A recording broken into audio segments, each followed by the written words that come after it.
How is it rocking, Dween Nation? Stay here because we are just about to get underway. In the meantime, please like, comment, and subscribe, and ring the bell for notifications. We put out weekly sports content, and we want to continue to build up Dween Nation and the brand that is Dween Sports. Thank you all, and enjoy. Welcome in, Dween Nation. This is your host, Justin Pies, alongside Genoa Agudelo, and we're back for part dos, for the fantasy forecast for week 3 of the NFL season. We covered 8 games in the first stretch of this week with the Patriots and the Jets starting off Thursday night. Then we had all the 12 o'clock games, which features the Giants and Browns, Packers and Titans, Bears and Colts, Texans and Vikings, Eagles and Saints, Chargers and Steelers, and Broncos and Buccaneers. So if you're interested on our in-depth takes on those, go ahead and check it out. Come right back here, or you can listen to these and then jump over there. They'll be there all in permanent. So before we dive into the back half of week 3, Genoa, how you feeling? Justin, I'm feeling good. I'm so excited for week 3. Justin, I'm even more excited, I think, for these 3 o'clock and these primetime games. But this week is so exciting, Justin. I'm really very excited to watch every single game, even the duds on this Sunday in primetime. And so I'm ready to get down and diving in. And, there might be an upset some along the way among these predictions, I feel. But, hey, we'll just see and find out. Yeah, no, I'm feeling really spicy today, especially on this back half episode. I think I have a number of upsets throughout, so stay tuned. And we're going to start at the top with the biggest storyline of the week. Bryce Young gets benched for Andy Dalton in Carolina. Huge news, a shock to me, but I think it's a really good one for the Panthers moving forward as of for this season. I'm not sure what the future holds for Bryce Young. I believe he might find a game the rest of the season if Andy Dalton struggles. But he's not long for this team, and I feel really bad for him. But as a Panthers fan now, I'd be happy that you have a quarterback that I expect Dave Canales to work with really well and play really good right now immediately against the Raiders. The viewpoint I have on it is I feel bad for it, but Dave Canales probably, he's the quarterback whisperer, but maybe he realizes that Bryce Young really isn't that guy. I know Bryce Young hasn't been dealt a really good hand, but I think he's struggled too much and we haven't seen the flashes at all. So Andy Dalton's in line to start a big game against the Raiders in Las Vegas. What are your thoughts on the news? Yeah, Justin, I'm actually going to disagree with you just a little bit and go the other side here. I'm going to take Bryce Young's side. This is a guy that, look, you had a new coaching staff there at the time with Frank Wright, with Josh McCown. I think he was the quarterback's coach or the offensive coordinator, had him there involved in the draft process. And you committed to your guy, right? You drafted him. You fired Frank Wright and that whole coaching staff, I would say, 10 games to the season, which, okay, I guess that's the right decision. You have a new owner, and you have a new quarterback who's struggling in his rookie year. Fine, okay. But then you have a whole offseason to bring in Dave Canales, who's great in Tampa Bay. And, you start the season off, you go to the Saints, right? And as we saw last week in Dallas, they're actually pretty good. So you take that tough loss to a division opponent and a defense, Justin, with the Saints. That defense in the past couple of years, they've gave a lot of the top team fits, especially with Tom Brady there when he was a Buccaneer and that high-scoring offense, even with Antonio Brown in his prime, still left Brady scoreless one night, a 9-0, many years ago on a Sunday Night Football. So that defense historically, has been whatever. Okay, week 1. Then week 2, you're home. Yes, you play against the Chargers, but, they're coached by Jim Harbaugh, who their defense had a great week 1 as well. So I feel like with the Panthers, they play 2 tough defenses to start the year.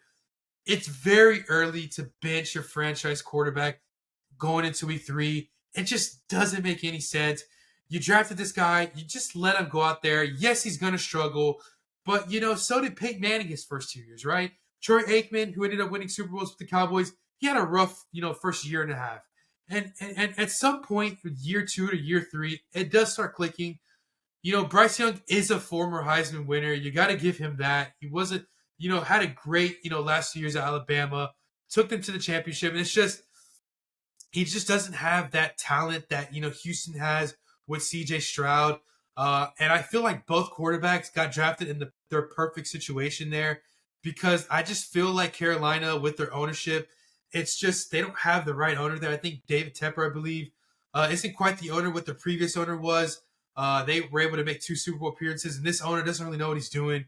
So it goes down to a lot of ownership there. I still am a believer of Bryce Young. But going into this game now, I just feel like maybe Carolina, there's 2 ways to see it. Maybe Carolina with Andy Dalton, it gives them a spark, or maybe they have lost their confidence as a team. That's something that I have to see for myself this upcoming weekend. But I like what the Raiders are doing. They went on the road. They upsetted Baltimore. This is their first home game this season. The fans are going to be crazy, ready to go.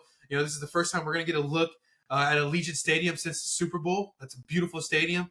And so definitely like what the Steelers are doing. I think Minshew does enough. I think maybe Zamir White has a great game against that porous Carolina rushing defense. J.K. Dobbins had a great game against them last week. So in Vegas, I think that Zamir White has a great game. And the Raiders win 31-13. No, I think you make really, really good points backing up Bryce Young's side. They played 2-2-0 teams. The Chargers have won both games. The Saints have won both games. They looked really great in doing so, especially the defense as well as the offense. So they had tough matchups there. And if you look at it, the Panthers, they're going to be bad this year. They're going to struggle. Why not give Bryce Young those reps? But you know what? I'm interested. They might trade him after this season. And what if he heads to Seattle or I don't places that could use that quarterback. Seattle loves their small quarterbacks. They had Russell Wilson in the past. But I do feel real bad for Bryce Young. He was a stud in college. It has to be that poverty franchise that the Panthers are currently due to ownership. You mentioned it right on the dot, right on the nose. David Tepper he's pushing. I know he's pushing. Dave Canales to, hey, we need to fix this now. The thing that kind of gave me the biggest confidence with Andy Dalton, obviously he's a veteran, as well as, did you see that interview of him after they named him starter? He was just happy, chomping on the bit, excited. So I'm really interested, and we're going to see. I think either Dalton and Canales are going to click right now against the Raiders, or we're going to have kind of that same story where Panthers are struggling. And before, I haven't even got to the Raiders. Sorry, Raiders. I expect Devontae Adams to have a really good game like he did last week against Baltimore. And then Zamir White is a must-watch. If he does not have a good game this week, I am OUT out on him rest of season. As you mentioned, great matchup on the ground. J.K. Dobbins had a great week last week. Kamara had a really strong week in week 1 against his Panthers rush defense. And so if Zamir White doesn't do it, he is out of my lineups rest of year. So honestly, if he has a good game, sell high right now. Get out of the business of Zamir White, because I don't know if he's that good of a running back, and I don't know if the Raiders are going to use him in the way we want him to be used. So, but even with that, I do think the Raiders pull away. I think they win 20-17. It's going to be close. It's going to be closer than we expect, and that's because I do have some belief in Andy Dalton and Dave Canales. Because Dave Canales is still a quarterback whisperer. Maybe it didn't work out with Bryce Young, but it's going to work out with somebody, and hopefully it's Andy Dalton. Because like we were talking about the Broncos in the last episode, I'm getting tired of watching bad football like we have been. So we'll see what this week looks like. They do play in the 3 o'clock or 4 o'clock, so they after the early stretch of games. So moving to the next game, we have Miami at Seattle. Skylar Thompson against Geno Smith. And I think this game is going to surprise. I think Skylar Thompson is going to surprise people. The way Mike McDaniel, schemes up the offense. Tyreek Hill is in line for a good game. Devon Achane is going to have his looks. I do think Raheem Mostert will be back in the lineup this week. Not that I'd be starting him in fantasy, but I think it's another good body to have for the Dolphins. And then as for Seattle, they look phenomenal. I'll talk about this guy in our starts and sits episode. I really like JSN. DK Metcalf looked really good last week. 10 for 129 and a score, phenomenal. And then with JSN, 12 catches, 117. So Geno Smith is dialing it up. He looked great. He was making passes all game against the Patriots on the road. Now they get him at home. I think this is a super interesting game. What do you think? Yeah, Justin, this is a lot interesting. I mean, who would have thought a Skylar Thompson and Geno Smith matchup would be so interesting? But I like it. It has shootout potential there, Justin. I don't really think it doesn't matter what quarterback it is. Tyreek Hill is going to get his, I feel like. I know this past week in Buffalo, I just feel like the Bills played good defense, and Tua was struggling a little bit, just threw Tyreek off. I thought now they had a week plus to prepare. They played on Thursday night, and so they had time to prepare as an offense. And Mike McDaniels is a pretty good offensive schemer there. I've been really impressed with his career so far in his first couple years here in Miami as a head coach. We saw him, as a coordinator in San Francisco. We thought this guy was a goofball, especially when he got hired at his press conference. But no, he's carved himself a pretty good, a career. He has yet to have a full season with a starting quarterback. Obviously, we've seen scares from Tua in the past couple years, and so Miami. Hopefully, they can get the Skylar Thompson guy. He's had some good games in the past, and so I just feel like he's gonna have to show out. But Justin, when you have Tyreek Hill, and you have A-Chain, I feel like these are just two amazing playmakers. And I just feel like maybe they can rely on the run game just a little bit more. I just feel like A-Chain he's just a beast. He is just a beast, and I feel like as long as you give him touches, like we saw on Thursday night, on most if they can get the ground game going, they could be able to upset Seattle. Obviously, I'm going to go with the Seahawks here. I like the way Geno Smith's playing football here. He has all the targets in the world, and if Kenneth Walker is able to miss. They have Charbonnet who fits right in. They have Jason who you mentioned, DK, and also Lockett is a receiver to not forget about. He has been a little quiet to start the year. So here at home, he's always been a pretty good home receiver. I've witnessed it in person when I went to a Seahawks game a couple years ago. Tyler Lockett had a massive, incredible, great game there.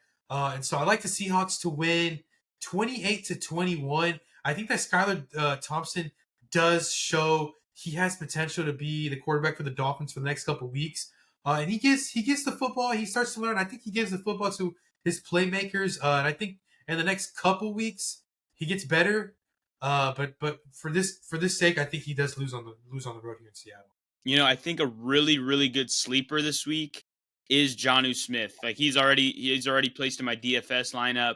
I think Skylar Thompson's going to want to rely on obviously Tyreek, but a guy right there in your security blanket with your tight end, Jonnu Smith. I think, and I'm surprised you didn't mention it. This is kind of a cool little interesting story. Mike McDonald playing Mike McDaniel, the two most confusing. You might get those swapped, but hey, you're right. I did get swapped with them a lot in this offseason. And you know what? You're so right, Justin. I cannot believe I missed that. You're right. It's going to be a great matchup, though. It's going to be great. I'm excited for it. But I actually have Miami stealing one on the road, and they're going to win 23-20. So Seattle won 23-20 on the road last week. They're going to get that right back at them, and they're going to lose on the road 23-20. Dolphins steal it, and they get a win. They kind of need a win. I feel like it's really dim now in Miami. So they get a needed victory. Moving to the I know I just mentioned in the last episode that I think Philadelphia and New Orleans might be game of the week. This one comes right in next to it. Baltimore at Dallas. Baltimore comes in hungry. They're starving, really. 0-2, losing that, getting upset by the Raiders in a complete shock. And then Dallas getting pummeled by the Saints. Two upsets. They were both at home. Now it's in AT&T Stadium with Baltimore coming into town. I expect big boy Derrick Henry to have a good game. I think it's going to be super, super interesting. I think Lamar and Baltimore is going to finally make it click, and I think that they're going to pull it out on the road against Dallas, who they're also upset. They lost a game that they were embarrassed at. So I expect CeeDee Lamb to put up a Devontae-like game, how he put up last week. But I think he's a start. Dak's a kind of cautious start, but I think he'll have a good. I think he's actually a really good start this week, even though Baltimore's been wishy-washy on defense. And then obviously you're starting Lamar, Derrick Henry. I'm in on big time. You got to start Zay Flowers. He's looking great. And Mark Andrews, I guess he's like slowly but surely being involved more and more in the offense. Week 1 was a complete dud, and then week 2 was pretty much a dud, but he got a couple more catches and yards. But yeah, likely though, I'm sketchy with likely this week. But yeah, that's kind of my outlook on the game. Yeah, Justin, I think this is the game of the week, but there is a game in Arizona that I might want to go with as the game of the week. But we'll get to that in just a little bit. But with this matchup, Justin, there's so many storylines. Is Baltimore going to go 0-3 under John Harbaugh and the reigning MVP Lamar Jackson with no injuries, right? Lamar Jackson hasn't missed any games. He doesn't seem injured at all. He's been playing fairly well. He had a pretty decent, really good game in Kansas City. Last week, he just came up short against the Raiders. But we've never seen anything like this, Justin. Can a team like this, with Derrick Henry, one of probably the best running backs in our generation, can they go 0-3? I don't think they do, Justin. They're too much talented of a team. And there's some struggles there in Dallas, right? And the other storyline is something's got to give or take, right? Because is Dallas going to lose back-to-back home games, which they were so good in the regular season at home, right? But it's, Baltimore going to go 0-3, so something's got to give. Right. And you could make the case that makes this the game of the week, because both teams had embarrassing losses last week. And both teams are favored in some. I'd say Baltimore in more ways than Dallas are favored to be in the Super Bowl this year, right? And so this makes it so interesting because the Cowboys they just paid Dak Prescott, they just paid CeeDee Lamb, and they got to go 2-1, right? They can't go 1-2. They can't lose back-to-back games at home. But on the other hand, Baltimore can't start 0-3. So Justin, something's got to give. It'd be funny, though, if they tied, right? That'd be hilarious if they tied. That'd be crazy. But something has got to give in this matchup. I'm going to go with Baltimore winning this. I feel like what we saw last week with Dak Prescott against the Saints, I think that Baltimore's defense and their defensive coaching staff is able to see that footage and kind of be like, okay, we're going to do that, but just do it a little differently. And, Baltimore is just too good of a defense, too good of a team to go 0-3, Justin. 0-3. That's so crazy that is a possibility for the Ravens. I don't think it happens. Ravens win 27-21. 27-21. I'm going to go with Ravens 38-34. I expect fireworks. I expect a similar game where Dallas defense struggles. They struggle again. Baltimore's defense comes out firing, but I do expect more pushback on the Dallas offensive side than we saw last week. Moving to the next game, we got the Niners and the Rams, which would normally be a super exciting game. If you said this was week one's game, I'd be thrilled. But now injuries really make this game less and less interesting, but there's still great pieces. But we are missing Christian McCaffrey, who's on IR. Deebo Samuel does get injured last week, is expected to be out. Cooper Kupp gets hurt. He's expected to be out. Puka Nacua obviously is on IR. So we have a game of, Ayuk and Kittle and Purdy and Kyron. And I'm not even starting Matthew Stafford. It'll stop at Kyron because you got to start him. On the other side, I'm very excited to see what Ayuk and Kittle are going to do without Deebo around. Oh, and I didn't mention Jordan Mason. Obviously, he's must start at that. But I expect all offensive pieces for San Francisco to eat. We saw Arizona go nuclear last week. I know that was at home, but I think that the 49ers, they can kind of rely on Brandon Ayuk more. We were seeing more Deebo Samuel focused offense through 2 weeks, but now Deebo injured. I think Kittle's in line for all those targets as well as Ayuk, so I expect big games from them too. Not so much Juwan Jennings. Maybe he'll get a few more targets. I know that's a deep grab. And then on the Rams receiver side, it's kind of a wasteland. I know people talk about Demarcus Robinson, even Tyler Johnson, even Tutu Atwell or Colby Parkinson. I think one of them will probably get in the end zone, but I don't think it'd be smart to kind of bet my money on one of them. I think they're all kind of right around even, unstartable receiver 4 or 5s that you can maybe throw a cheap play in DFS and hope for the best. Yeah, Justin, this matchup is really not much to say here. It would have been fun to see a Puka, Cooper, Kupp there kind of matchup going against like a McCaffrey with Deebo. But unfortunately, all 4 of those players, those 4 dynamic players are probably, with Deebo, is probably not going to play. Definitely the other 3 are definitely out for this game. And, it would have been fun to see it. This matchup would have been very fun to see had those players not been injured. I like the 49ers here. I feel like they're running the football great with Jordan Mason. I feel like their defense, they got cooked last week a little bit, or a lot of it, by Justin Jefferson. I feel like they're very angry there. I feel like they can have a little bit of a breakout there defensively. I think I might be wanting to start San Francisco defense there. But, there's something about Stafford playing at home that could show that he could have a better game. I did not like what I saw last week in Arizona from Stafford. Even with Cooper Kupp being out, McVay has always been a guy that still moved the chains to get points. I'm just very down on this offense right now. Kyron is not getting the touches that I would like to see. It's getting like a medium amount of volume of touches. I feel like that's the reason why they lost last week. They just didn't start off with Kyron. But I like the San Francisco 49ers to kind of win a little bit, kind of big here. Purdy, it seems to me that he's playing pretty good. They struggled overall as a team last year in Minnesota. I like him to bounce back. He still has Kittle. He still has IU. And he still has Juwan Jennings, who people are forgetting about. And he's a sneaky DFS play there. Juwan Jennings there. He's going to get a lot of that kind of target share that, Debo was getting. And he's that number one wide receiver, too. There also, I feel like if Pearsall was playing, Ricky Pearsall, he's obviously having an off-the-field injury there. I'm glad that he's safe. He's okay. He has the potential to come back. But even though he's not there and Debo's not there, it opens up a lot of room for Juwan Jennings. So if Juwan Jennings, watch out for him. He could be a pretty sneaky play there in fantasy. If you have a last-minute injury, if Jefferson were to miss or something like that, you can kind of pick up Juwan Jennings on the waiver wire. Start him there in Los Angeles. So I like the 49ers there to win 31-13. 31-13. I'm going to go with 31-14. 49ers will win.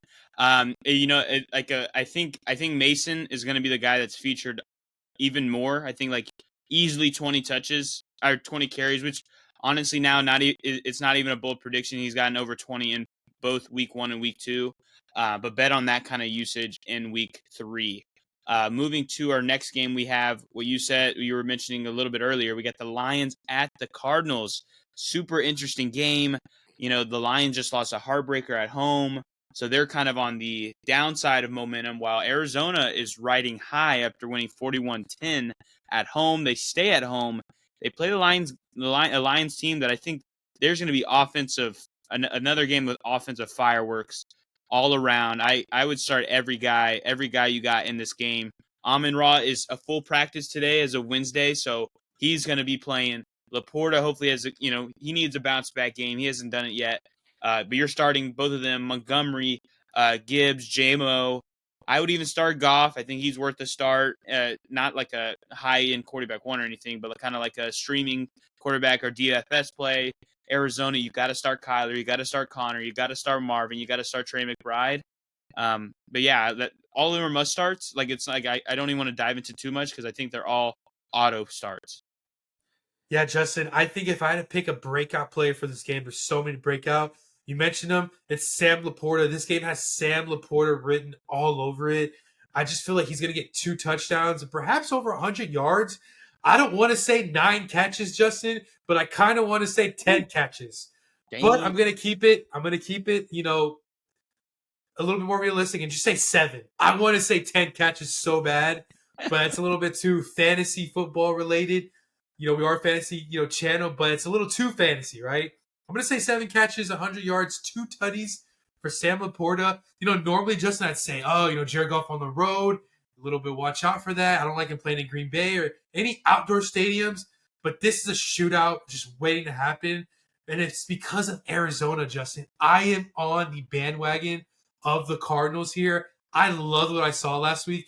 They played well defensively and offensively, and especially they just played a great football team. They played a great football game. I hardly even saw flaws from that team overall. Kyler Murray had 4 incompletions, and that was to their rookie wide receiver, who, oh, by the way, had his big breakout game. And I just love that for him. And you know what? There's a lot of confidence with this Cardinals offense because they ate. But so did James Conner. James Conner ate. He had 122 rushing yards and a tutty. And Marvin Harrison had a breakout first quarter. I don't think I've ever seen a rookie have that great of a game in just one quarter. Maybe like Jamar Chase a handful of years ago against the Chiefs. But you know what? This is going to be absolutely the game of the week. I'm actually going to label that to this just because Baltimore is, they don't have a win yet. But the Lions, they're steaming. Dan Campbell's pissed off from that, embarrassing loss to Baker Mayfield at home. And on the other hand, Arizona's riding high, right? They should have won in Buffalo. They should have gave, Marvin Harrison more targets that first game. They come out in week 2, firing on all cylinders. Kyler Murray looks fantastic. And now you have these 2 teams going ahead each other. This is the matchup of the week. I'm going to give this a Detroit victory, 37-34. Firecrackers every quarter, every way. Marvin Harrison eats. Laporta eats. Connor eats. McBride versus Laporta in the tight end matchup that we really thought think we needed in week 3, Justin, but we're getting it. This is the modern day Kelsey versus Kittle, Kelsey versus Andrews, Kittle versus Andrews. No, this is the new, matchup of tight ends there. 2 breakout rookie tight ends from last year going head to head. That's the story to tell. I got the Lions 37-34. Kyler Murray plays amazing, but at the end, Amon-Ra St. Brown has a beast of a touchdown to put him up, and they win that game. No, I think you're right. It's going to be so close. It's really hard to pick it. I am going to go with the home team, though. Arizona winning 30-27. I expect everybody to eat. I expect it to be a really fun game. If you got fantasy players in it, be happy. Watch the game. I'm going to try to watch. Oh my god, I'm so excited! And Kyler Murray, he's my guy this year at quarterback. So I'm really happy with how it's going so far. And as long as that man stays on the field, he is one of the most fun people to watch in football. You saw him running around the pocket, making plays. He did it twice. Obviously, the touchdown people are talking about to Elijah Higgins. But in the first quarter, he did the same thing to Marvin Harrison for like 30 yards. I love this game. I love Kyler Murray right now. I love it. Football is just so fun, man. It's like the drug that is healthy enough that it's past an obsession. But anyway, I love that game. I do have Arizona. You have Detroit, so we're split on that one again this week. Very different from last week. Last week, I think we only had 1 or 2 differences in opinion on game picks. I think we're right in that like 4 or 5 right now, which is fun. I love that. Moving to the next game, Sunday Night Football, Chiefs at Falcons. I know that the Falcons stole one on my Eagles on Monday night. It was a shock. I think this week, though, might be different. I think it will be less fun than we expected, mainly because the Chiefs defense is coming to play, I think, at Atlanta. I'm scared to start Drake London. I know he's a top second or third round pick for you guys, but I'm worried there. I'm worried about most of the passing offense except Bijan. You got to start him, of course. And then with the Chiefs, you got to start Mahomes. Unfortunately, with the Pacheco injury news, him being out for 6 to 8 weeks and possibly the entire season, really sad put there. But the positive you can bring out of that for fantasy is the Chiefs are going to pass it more. They got to rely on their Mahomes now. They can't rely on Carson Steele and old man Kareem Hunt. I think it's all Mahomes. That only adds to Rashee Rice's plate. I think Kelsey finally gets on the board. I know we were both kind of expecting it to be last week. Kelsey had a major dud, but I think this week he really gets on track on Sunday night, in front of the lights, and we kind of get to see it, see an established Chiefs kind of victory. And then last bit of things is the discussion about the running backs. Who is it? Who's going to lead the backfield? Who's the guy to have in fantasy? I think it's really, really hard to tell what Sunday night's going to look like. I think honestly, long term being most of this season, I think Kareem Hunt's going to take it. I think Kareem Hunt has the history with Andy Reid that he will take it and be the best starting fantasy play out of the 3 guys with P. Ryan and Steele. But as of this week, this Sunday night in particular, it is Carson Steele's game, in my opinion. Yeah, Justin, I'm going to agree. I feel like Carson Steele, they kind of been eyeing him since the preseason. He had a pretty good play there. The first couple weeks, they kind of put him in there. Oh, wow, who's this, white running back with long blonde hair? He looks like a fullback. You know what I'm saying? So, and I think they're excited. I think this is a game that Andy Reid's kind of been scheming around, maybe kind of including more carries. Now, unfortunately, I have Pacheco in one of our leagues, and he's going to be out for some time. So now Andy Reid is going to have to get creative and get into his guys. And, they are going to run the football. I feel like they've been more of a running team in these 2 years that they won the Super Bowl. In years before, it was kind of, with Tyreek Hill, it was always pass, and hardly we ever seen the run. And so, that's something to look at. I'm not sure if they're going to have a running back by committee thing kind of going on. It's really tough to say, to be quite honest with you. Hopefully they do kind of run it up with Kareem Hunt just because, I'm not really sure how great Carson Steele is. He could be good. We'll find out this week. But I'm agreeing with you here with Kansas City's defense kind of being the main show here. I think they could stop Kirk Cousins. What we saw from Kirk Cousins, week 1, he had a pretty weird outing against Pittsburgh. And then, last week, He's good. I feel like Philadelphia kind of gave him that game, and he kind of just cashed it in. So we'll see what we can do. I'm a little bit, nervous about these Falcon playmakers here. I don't know if Bijan Robinson's going to have a good game, or even like Kyle or Drake London. I would say that Kyle Pitts probably out of these playmakers has the better game out of all of them. But I'm thinking no more than 6 catches, 60 yards, and maybe a touchdown. Kirk Cousins on primetime. He had a good one last week. Can he win back-to-back primetime games? And not only that, this being against the reigning Super Bowl champions, I don't think I see it happening. I'm going to give the Chiefs actually a 27 to like 17, 16. I think Kirk kind of plays underwhelming. Bijan a little bit underwhelming. You have to start these guys, obviously, with Drake London and Pitts and Bijan. But I'm not happy about it. I'm not too crazy about it. I'm going to give the Chiefs a victory. I even think that we don't see much firecrackers from the Chiefs offense. I'm mainly thinking more of like a defensive score for the Chiefs, maybe like a fumble recovery touchdown, strip sack, maybe like a pick six there. Kirk Cousins, he gives it up there. He becomes a turnover machine there, and it's all I can see to come up with the victory. I honestly think, Mahomes, personally, he's not happy that his teammate got hurt. Pacheco has been a great runner for the Chiefs since he's been on the team. But deep inside, Mahomes is happy because he gets to let the ball loose. I think he's gonna start slinging the rock, and we're gonna see vintage Patrick Mahomes, not like what we've seen, the start of this year and all of last year, where it was the defense controlling and they're running a lot, and we haven't seen like those prime Pat Mahomes fantasy outputs. I think this week we're gonna see it, and I think Kansas City's gonna dominate. I think it's gonna be 34-17.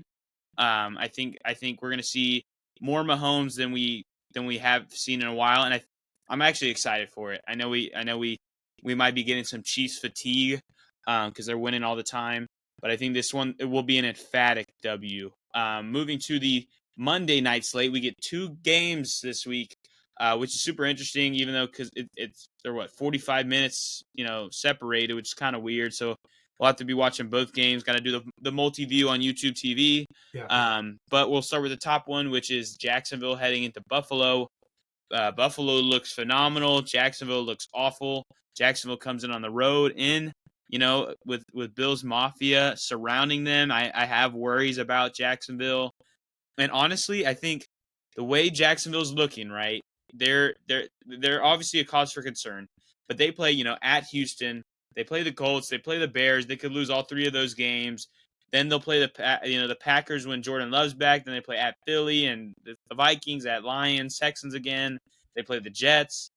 I'd argue to say that I think Doug Peterson might be gone before the end of the year. Like, I think he might be fired because it's just not working. They paid Trevor Lawrence a bunch of money, so they're stuck to the quarterback, even though I think he might just be average.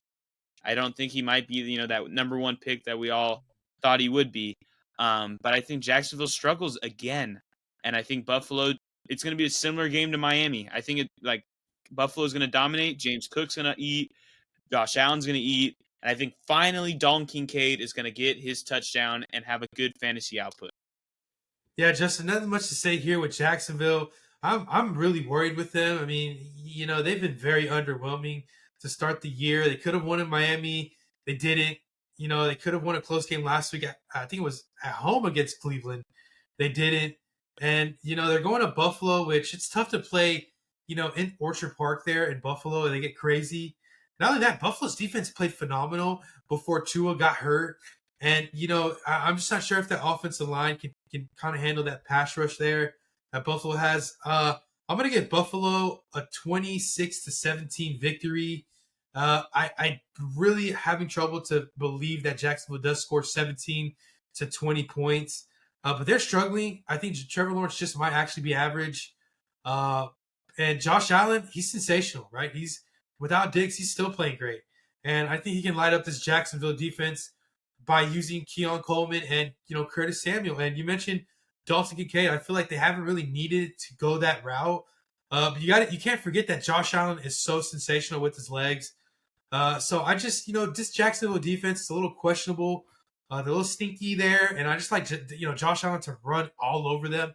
They're at home on a Monday night. they're on routes to being 3-0, and people didn't really were high on them going into the season, and so they're looking to prove people wrong. And not to mention, Sean McDermott in some ways is on the hot seat as a head coach. You can make the argument that Buffalo, they don't want to say it, but they're measuring each game of the season, because I feel like Sean McDermott is not close to being a hot seat, but he's close to sitting there. And so I like Buffalo to have a dominant game. 26-17. I'm going to give Jacksonville a benefit of the doubt, give him an extra touchdown. And I like Buffalo to win big. I have Buffalo winning 31-21.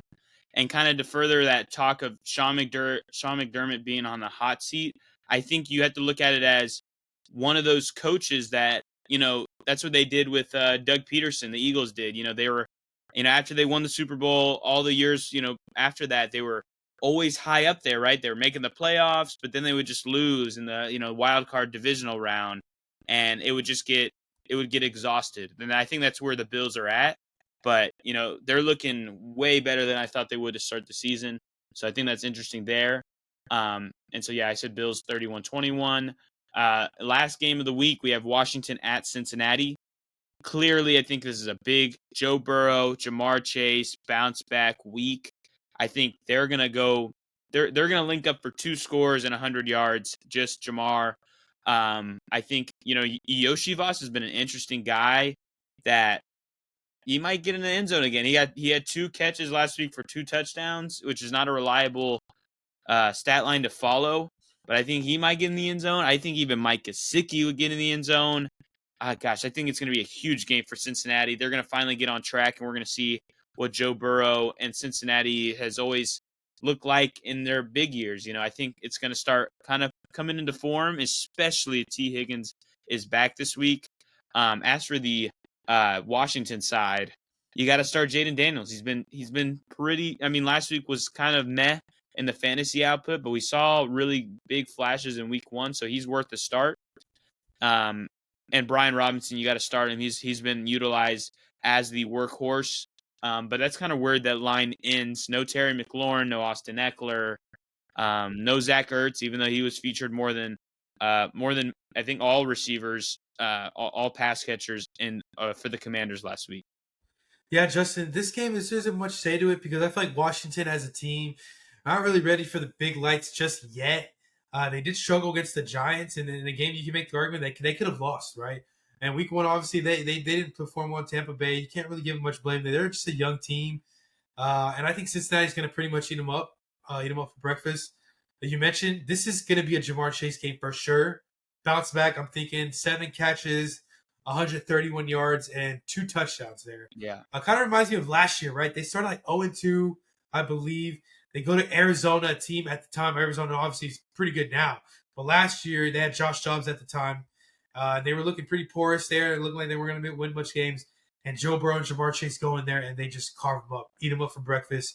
And I think this is kind of going to happen. And they're home this time on Monday Night Football. So I like everything about Cincinnati this game. They need a win. They need to win bad. And Washington's very inexperienced, and they're going to be able to, Cincinnati's defense is very solid. I think they're going to be able to limit Jaden Daniels in the passing game, as well as his own rushing game. And I'm going to give the score, I'm going to say 28-16. I'm gonna flat out go nuts. I'm going 42-21. Cincinnati wins. I think you're right. They started out slow. This past week they looked pretty good. Almost got the victory against Kansas City, but it's kind of a similar story to last year where they went into Arizona. Jamar Chase put up 192 in that game. I expect a huge game. I expect a really big game, as you're mentioning. So yeah, we both have Bengals winning that game, and that wraps up all the back half of the game. So we had, we just discussed the Panthers and the Raiders, the Dolphins and the Seahawks, Ravens and Cowboys, 49ers, Rams, Lions, Cardinals, Chiefs, Falcons, Jags, Bills, and Washington and Cincinnati. And to close out our episode, we have our little tradition we're starting here with kickers of the week. And I'll let you start with who is your kicker of the week. I'm going to go with Jason Saunders there. He is on the road for the Dolphins in Seattle. I feel like there's going to be some drives where Skylar Thompson's able to lead them. They're not even able to convert necessarily on third downs. So Jason Saunders there is going to get a lot of field goals there at Lumen Field in Seattle. That feels like a very shootout-ish games. Field goals to chip away that lead that Seattle may build. And he's going to hit some long ones. I'm thinking 57, maybe a 41, 35-ish ones out from distance. And that's my kicker of the week. Yeah, that's a good pick there. I think Sanders and them should have. They're gonna be the offense that might not get all those touchdowns, but they'll be in the range to make their plays and be on the other side of the 50. My kicker of the week is Dustin Hopkins. Cleveland Browns kicker. He last year he came on pretty strong and kind of established himself as their franchise kicker, if you could have one. And I think in this game against the Giants, where we saw the Commanders kicker Austin Seibert have 7 last week, I think Dustin Hopkins will put a stamp on this game. And I think the Browns aren't an offense that are going to be touchdown heavy and just keep scoring and scoring and scoring. I think they'll be in field goal range all day long. So that wraps up our episode, Dween Nation. Thank you guys for listening. We have one more episode on the docket this week. It's our starts and sits of the week. So stay tuned. I mean, it's going to be right above this one. So you just click. Enjoy week 3, y'all. It's going to be super exciting. We had our rapid fire game picks as well as these fantasy forecasts. And then I just mentioned starts and six. So we got a bunch of episodes out for you guys. So check it out. Like, comment, subscribe, share with your friends. Let's keep Dween Nation rolling and rocking. And as always, send us out. Dween Nation, yeah, Justin, very well said there. Dween Nation, just keep following us here. We love to talk sports, love to talk fantasy. So if you need help, any of your leagues, feel free to reach out to us. Leave a comment on our videos, comment on TikToks, and we'll be able to answer that for you there. And so definitely, guys, thanks for watching and listening, man. We love you guys. We have one more episode on the week for you guys. And so we're so excited to talk about that. Go ahead and check that out, over here. And so we love you guys. We love you, Dween Nation. And as always, peace.